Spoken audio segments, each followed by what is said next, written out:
오늘 우리에게 주시는 하나님의 말씀은 사도행전 1장 6절부터 11절에 있는 말씀입니다. 제가 봉독하겠습니다. 그들이 모였을 때에 예수께 여쭈어 이르되 주께서 이스라엘 나라를 회복하심이 이때니이까 하니 이르시되 때와 시기는 아버지께서 자기의 권한에 두셨으니 너희가 알 바 아니요 오직 성령이 너희에게 임하시면 너희가 권능을 받고 예루살렘과 온 유대와 사마리아와 땅끝까지 이르러 내 증인이 되리라 하시니라. 이 말씀을 마치시고 그들이 보는데 올려져 가시니 구름이 그를 가리어 보이지 않게 하더라. 올라가실 때 제자들이 자세히 하늘을 쳐다보고 있는데 흰옷 입은 두 사람이 그들 곁에 서서 이르되 갈릴리 사람들아 어찌하여 서서 하늘을 쳐다보느냐? 너희 가운데에서 하늘로 올려지시니 예수는 하늘로 가심을 본 그대로 오시리라 하였느니라. 이는 하나님의 말씀입니다. 오늘 주님께서 승천하신 지난 목요일 지나는 부활절기의 마지막 주일을 맞았는데 오늘 예배하신 여러분들 가운데 부활하신 주님께서 거룩한 백성에게 주시는 하나님 나라의 역사를 이루시기를 주님의 이름으로 축복합니다.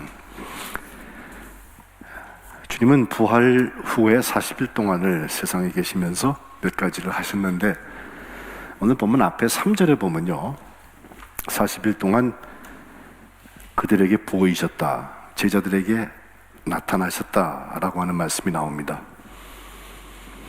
부활절기 내내 부활의 초대에 대한 말씀을 나누면서 제일 먼저 부활장, 고린도전서 15장인데요 거기 사도 바울이 자기의 경험을 반추했던 그 말씀을 전할 때 게바, 곧 베드로를 시작으로 하여서 11제자, 12제자, 또 500여 형제, 그리고 야고보에게, 그리고 모든 사도에게 맨 나중에는 만삭되지 못하여 난 자 같은 내게도 보이셨다. 바울이 스스로 그렇게 증언하고 있습니다.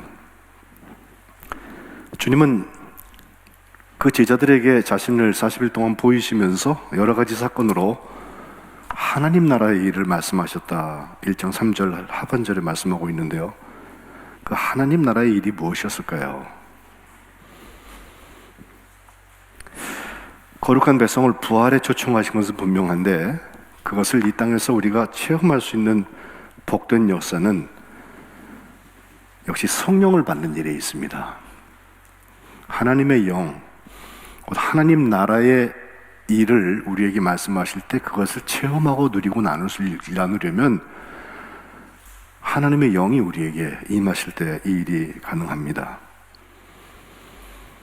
모든 복음서는 끝에 예수님의 승천 기사를 짧게 기록하고 있는데 먼저 요한복음 20장 22절과 23절에 보면 주님께서는 승천하시기 전에 숨을 내쉬면서 그 제자들에게 성령을 받아라 이렇게 말씀하셨고 성령 받는 것과 함께 죄 사함의 권세에 대한 이야기를 연결하고 계세요.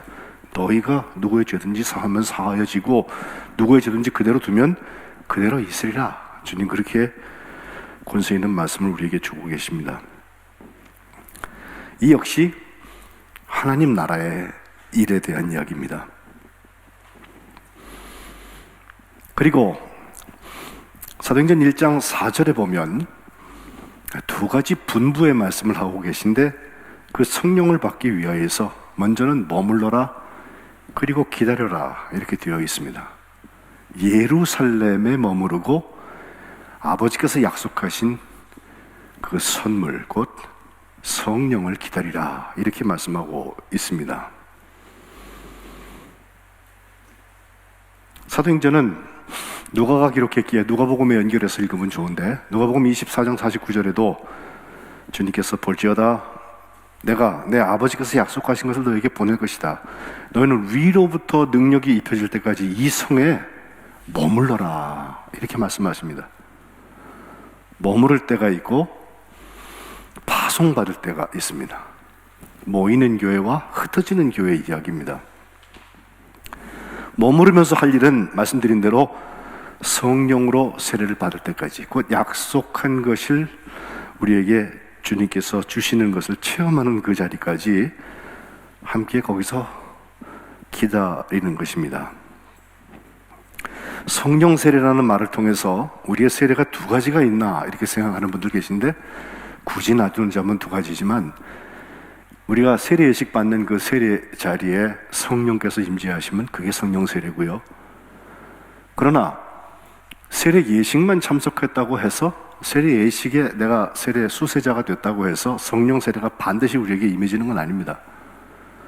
그러나 성령 세례로 우리를 하나님께서 붙들으실 때는 특별한 현상들이 나타나게 되는데, 이것은 때와 관계가 있습니다. 그래서 오늘 본문 시작에 제자들은 주께서 이스라엘을 회복하시는 것이 이 때입니까? 라고 묻거든요. 여기 때는 헬라어의 두 가지 때를 표현하는 그 단어들 중에서 크로노스라고 흘러가는 시간을 말합니다. 근데 주님께서 거기에 대답하신 7절 말씀에 보면 때와 시기는 이라고 말씀하시는데, 그 때는 역시 크로노스고 시기라고 하는 것이 카이로스라고 해서 결정적인 시간, 양적인 시간이 아니라 질적인 시간을 말하고 있는데, 그때든 그것은 아버지의 권한에 두셨으니 너희 알 바가 아니다. 너희가 때와 시기를 찾고 있는 그 동안에 하나님 나라 너에게 임하지 않습니다. 이것에 대한 주님의 간곡한 부탁이면서 또 단호한 말씀이라고 보여집니다. 다만 주님께서는 십자가를 앞두고 이 때의 징조에 대한 말씀은 하셨습니다. 어떤 일이 그때 있을 것이다. 마가복음 13장 3절부터 13절까지에 있는 말씀을 보면 그 많은 징조들 중에서 제일 먼저 미혹받지 않도록 조심해라. 가짜들이 자꾸 나타날 텐데 적그리스도 혹은 정말 미혹게 하는 영들이 와서 우리를 혼란스럽게 만들 것이고, 또한 난리와 난리의 소문을 들을 때 오히려 두려워하지 말아라. 이거 반드시 있을 일이다. 하지만 그게 끝도 아니다 라고 말씀하셨고, 대적의 역사가 나타나는데 민족이 민족을, 나라가 나라를 대적하여서 일어나고 일종의 전쟁들이죠. 또 곳곳에 지진이 있고 기근이 있고, 무엇보다도 예수 믿는다는 사람들, 거룩한 백성들이 핍박을 받는다라고 되어 있습니다. 마가복음 13장 9절에 스스로 조심해라. 사람들이 너희를 공회에 넘겨줄 것이다. 너희를 회당에서 매질할 것이다. 나로 말미암아서 너희가 권력자들과 임금들 앞에 서게 될 텐데 이는 그들에게 증거가 되려 함이라 하면서, 사람들이 끌어다가 넘겨주면 그때 무슨 말을 해야 될까 미리 염려하지 말고 그때 너희에게 주시는 그 말을 해라. 너희가 말하는 게 아니라 성령께서 말하시는 거다라고 그랬어요. 그러니까 성령 받지 않고는 이 일이 불가능합니다. 괜히 고난 받는 거죠. 결국 복음이 먼저 만국에 전파된 후에 주님의 역사가 이 재림하신다고 하는 파루시아, 다시 오심에 대한 역사가 나타나게 될 텐데, 그때까지 징조는 분명히 있다는 거예요. 그리고 징조 때 우리가 할 일은 역시 미혹받지 않도록 주의하고 오히려 두려워하지 말고 핍박이 올 것을 알고 성령의 인도하심 받아서 감당하라는 거예요. 지난주에 새벽에도 말씀을 전하다가 마태복음 7장에 있는 말씀을 같이 읽게 됐어요. 거기 주여 주여 하는 자가 나 천국에 들어가는 거 아니다. 주님 말씀하시면서 7장 22절에 많은 사람들이 그날에 주님한테 하는 말이에요. 주여 주여, 우리가 주의 이름으로 선지자 노릇했죠. 주의 이름으로 귀신도 쫓아냈죠. 주의 이름으로 많은 권능 행했잖아요 라고 말하는데, 주님께서 그들에게 밝히 말씀하시기를 내가 너희를 도무지 알지 못한다. 불법 행하는 자들아 내게서 떠나가라, 이렇게 말씀하신다는 거예요. 그러니 예수 이름으로 그 많은 일들을 했던 사람들에게 승천명령 같은 이야기죠. 이런 가치 역전 현상이 주님 만나는 그 시간에 일어나면 어떻게 하겠어요? 돌이킬 수도 없는데. 그런데 바로 이것은 주의 이름으로 일을 했다는 것보다 정말 하나님의 뜻을 감당하고 있느냐라고 하는 질문으로 우리에게 바꿔놓게 되는데, 바로 거기에 하나님의 때와 시기, 언제, 하나님은 어떻게 회복시키실까? 아니요, 그건 하나님의 권한에 있어요. 너희가 알 바 아니라 그랬어요. 그럼 다시 돌아와서 우리가 해야 될 일은 뭐냐? 1장 8절 사도행전 전부를 요약하는 말씀이기도 합니다. 그러므로 오직 성령이 너희에게 임하시면 너희가 권능을 받고 예루살렘과 온 유대와 사마리아와 땅끝까지 이르러서 내 증인이 될 것이다. 성령이 임하면 권능을 받고 내 증인이 된다. 이렇게 되어 있습니다. 저는 이 1장 8절 말씀, 주님의 지상명령인데 그 속에서 우리 거룩한 백성의 승천에 관계되는 기사를 저 키워드 3개 가지고 같이 읽고 싶어요. 첫 번째는 구별한다고 할 때 성령이 우리에게 임하셔서 우리가 권능을 받는 것을 저는 구별하는 역사라고 봐요. 그렇죠? 마가복음 16장에 보면은 주님께서 마지막 주신 말씀이 그래요. 너희는 온 천하에 다니면서 만민에게 복음을 전해라. 믿고 세례받는 사람들은 구원을 얻을 것이고 믿지 않는 사람들은 정죄를 받을 것이다 하면서 표적에 대한 말씀을 하세요. 믿는 자에게는 이런 표적이 빠른다. 곧 그들이 내 이름으로 귀신 쫓아내고 새 방언을 말하고 뱀을 집어 올리고 무슨 독을 마실지라도 해를 받지 않고 병든 사람에게 손을 얹은즉 낫는다. 표적이죠. 그 일들을 통하여서 그거 없었으면 믿지 않을 사람들에게 믿음을 회복시켜주고 예수 그리스도와 하나님 나라에 대한 소망을 다시 새롭게 해주고 그 사랑의 영으로 가득 차게 해주는 그런 증거들인데, 이것은 결국 복음을 전하기 위해서 필요한 것이고, 그 귀신이랄지 무슨 뱀이랄지 독이랄지 이런 해하는 죄악의 요소로부터 우리를 이겨나가게 할 수 있는 능력, 권능의 역사라는 거예요. 이거 아무나 오지 않죠. 그러나 거룩한 백성이라면 주님께서 이 일을 준비하고 계세요.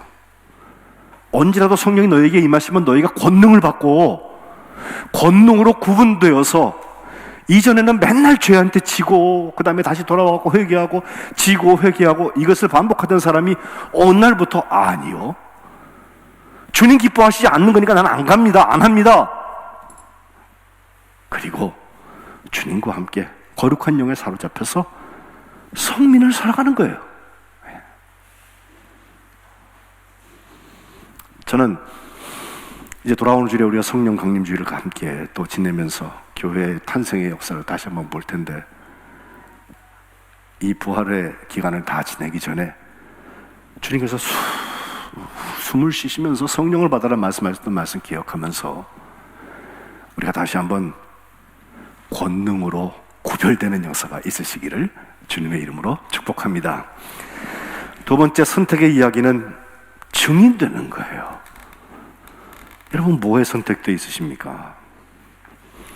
증인이라고 하는 것, 마르토스라는 것은 눈으로 본 것을 말하는 것이나 귀로 들은 것을 말하는 것을 말하는데, 이것이 순교자, 곧 마터라고 영어로 말하는 순교와 증인이 같은 말입니다. 마태복음 28장 16절부터 나오는 말씀, 우리가 역시 예수님의 마지막 지상명령처럼 잘 기억하고 있는 말씀입니다.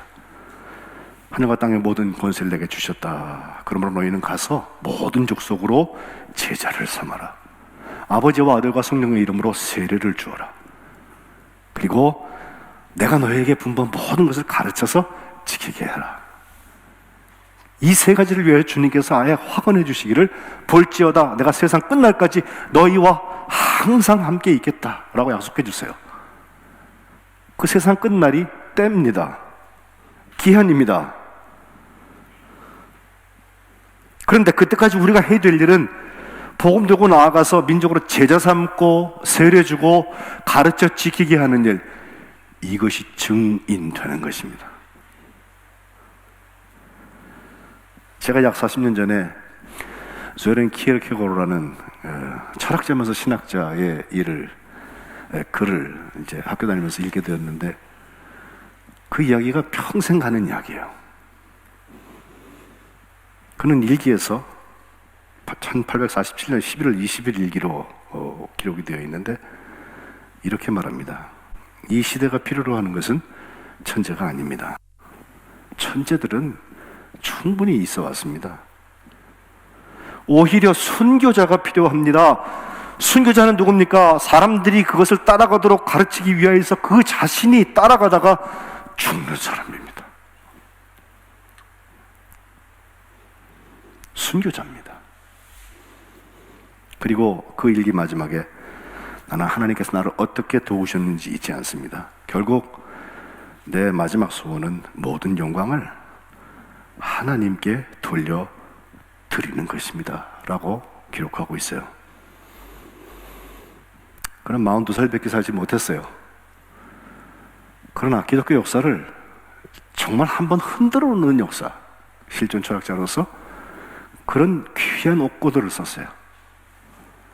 젊은 신학도였던 제가 이 말씀을 읽으면서 나는 천재를 지향하는 사람인가?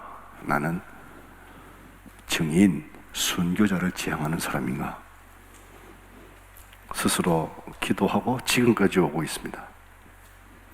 여러분, 우리가 선택된 것은 잘 먹고 잘 살라고 선택된 게 아니에요.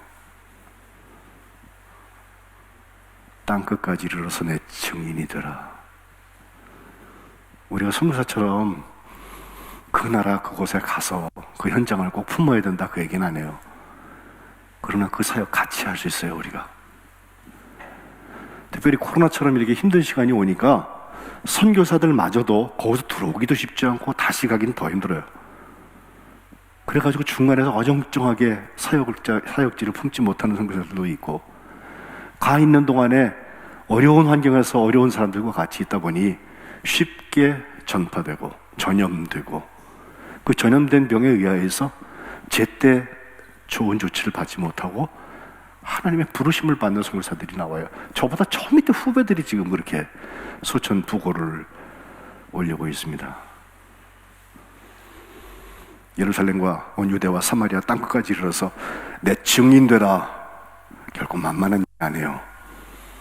그러나 주님은 이 일을 위해서 우리 선택받은 선택자가 되게 하시는 거예요.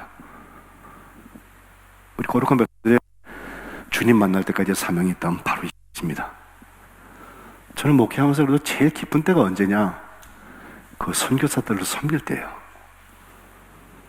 현장에 가서 또 온 선교사들을 꼭 예수님 모시듯이 그렇게 섬기고, 그들의 이야기를 들어주고, 그들의 필요를 채워주려고 애를 쓰고, 바라기는 우리 거룩한 백성들에게 예수님의 증인되는 역사, 곧 순교의 역사가 있어지시기를 주님의 이름으로 축복합니다. 그러한 선택과 함께 마지막으로 이제 온전하다고 하는 이야기, 역시 승천과 함께 온전을 바라보는 것은 맞습니다. 왜냐하면 예수님께서 이 세상의 모든 사역을 다 완성하시고 올라간 거다라고 보여지기 때문에 그렇죠. 그런데 한 가지가 또 남았어요. 그게 바로 9절로 11절까지 있는 이야기인데, 주님이 승천하시니까 거기 있던 제자들이 그 하늘만 쳐다보고 있는 거예요. 그때 흰옷 입은 두 사람이 그들 곁에 서서 하는 말, 갈릴리 사람들아 어찌하여서 하늘을 쳐다보고 있냐? 너희 가운데서 하늘로 올려주신 예수님은 하늘로 가시는 것을 본 그대로 오신단 말이에요. 오신단 말이에요.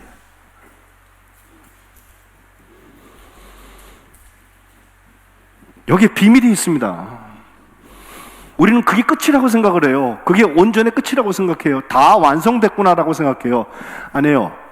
주님 다시 오세요. 아직 안 오셨다고 안 온다고 생각하시면 안 돼. 예배 시작에 읽은 마가복음 16장 19절과 20절, 주 예수께서 말씀을 마치신 후에 하늘로 올려지사 하나님 우편에 앉으셨다 끝난 것 같은데, 그때부터 제자들은 20절에 나가서 두루 전파했다. 주께서 함께 역사하셔서 그 따르는 표적으로 말씀을 확실히 증언하셨다고 그랬어요. 이것이 온전한 것입니다. 우리가 증인되는 사명을 선택하는 그 자리, 또 선택받는 그 자리에서 주님은 오실 때를 예비하게 하시는 그런 아름다운 온전함을 우리에게 입혀 주실 것입니다. 누가복음은 사도행전과 같이 연결해서 읽는 말씀인데 24장 50절에 이렇게 말합니다. 예수님께서 그들을 데리고 베다니 앞까지 나가셔서 손을 들어서 그들에게 축복하셨다. 또 51절 축복하실 때 그들을 떠나서 하늘로 그냥 올려주셨다고 그랬어요. 그러자 그 축복받은 그 제자들 예수님께 경배하고 큰 기쁨으로 예루살렘에 돌아가서 성전에서 늘 하나님을 찬송했다고 했습니다. 코로나가 우리에게 제한하고 있는 것 중에 하나가 이거죠. 하나님을 찬송하는 것, 말씀과 기도로 순례하는 것. 우리가 온라인을 통해서 새로운 방식으로 이 일들을 해보지만 왠지 내키지 않는 부분들이 있잖아요. 클클한 거, 뭐 좀 덜한 것 같은 거. 특별히 합심하여서 함께 기도했던 그 자리, 이게 정말 힘들어지지 않아요? 그래서 웨슬리 성에도, 지방 웨슬리 성에도 돌아온 일 지나고 월요일과 화요일 저녁에 온라인으로 우리 성경 통독하는 것처럼 우리가 연습을 잘 해놓았어요. 똑같이 하면 돼요. 그렇게 하겠다고 하는데 어떻습니까? 정말 온전해지기 위해서 말씀과 기도의 순례, 이거 두 개 붙들고 가세요. 그리하면 말씀과 기도로 온전하여진다고 하는 하나님의 역사가 우리에게 체험되게 될 것입니다. 성령을 기다리면서 그 복된 권능의 구별과 그리고 그 사명, 증인되게 하시는 선택과 주님 다시 오시는 것에 대한 온전한 역사가 거룩한 백성들 가운데 있어지시기를 주의 이름으로 축복합니다. 기도하겠습니다. 하나님, 부활하신 주님께서 제자들을 만나주신 후에 이제 승천하시고 약속하신 성령 세례, 그것을 기다리는 기간을 지내고 있습니다. 성령이 우리에게 오시면 권능을 받아서 구별되고 주님의 증인이 되는 선택을 감당하며 주님이 오시는 재림을 온전히 준비하는 복된 역사를 살아갈 수 있도록 우리 거룩한 백성들을 지켜 보호하여 주옵소서. 오늘이 시간이 지나면 내일 되는 것 아니라 성령의 인도하심을 따라서 성령이 기뻐하시는 열매를 맺으며 한순간 한순간 천국의 순례를 감당하는 말씀과 기도의 사람들 되게 하여 주옵소서. 예수 그리스도 이름으로 기도합니다. 아멘.